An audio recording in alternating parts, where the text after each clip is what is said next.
5واں سورہ سورہ مائدہ. تو 5ویں سورے میں 5ویں سورے کا جو مطلع ہے نا سرنامہ وہ میں نے پڑھایا آپ کے سامنے.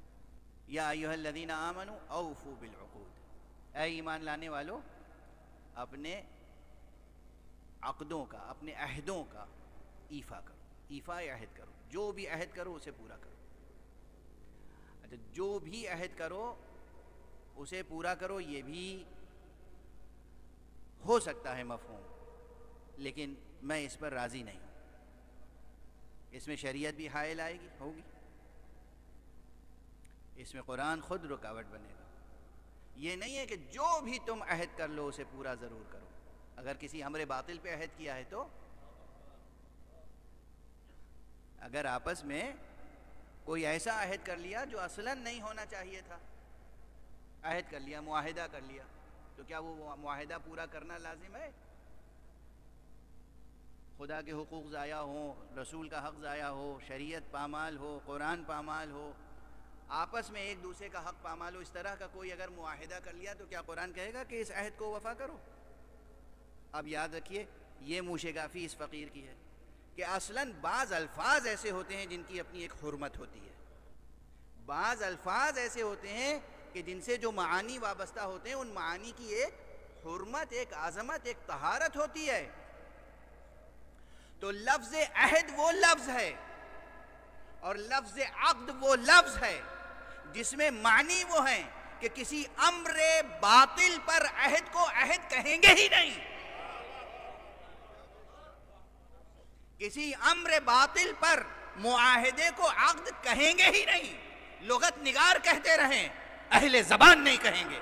اب یہ بڑی نازک بحثیں ہیں، بڑی نازک اور لطیف بحثیں ہیں. تو جب قرآن کہہ رہا ہے یا ایھا الذین آمنوا اوفوا بالعقود، تو یہ نہیں کہ جو بھی تم آپس میں عہد کر لو اس کو پورا کرو.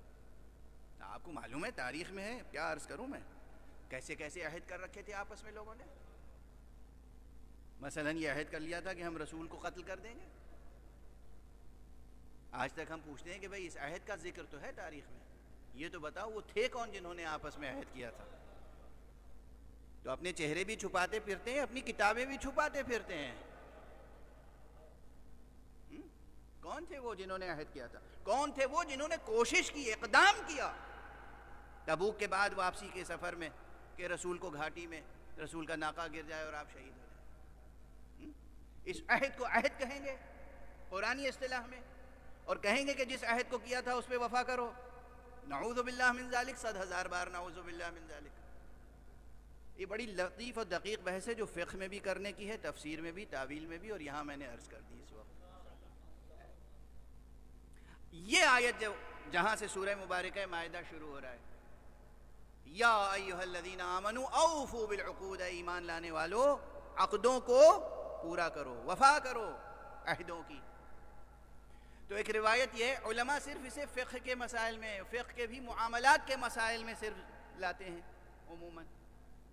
روایت ہے معصوم سے کہ یہ آیت اس وقت نازل ہوئی ہے، عقود عقد کی جمع ہے، عقود عقد کی جمع ہے، جب ایک بار نہیں، دو بار نہیں، تین بار نہیں، بلکہ کم سے کم 10 مرتبہ رسول اللہ عہد ولایت علی ابن ابی طالب کا اعلان کر چکے تھے.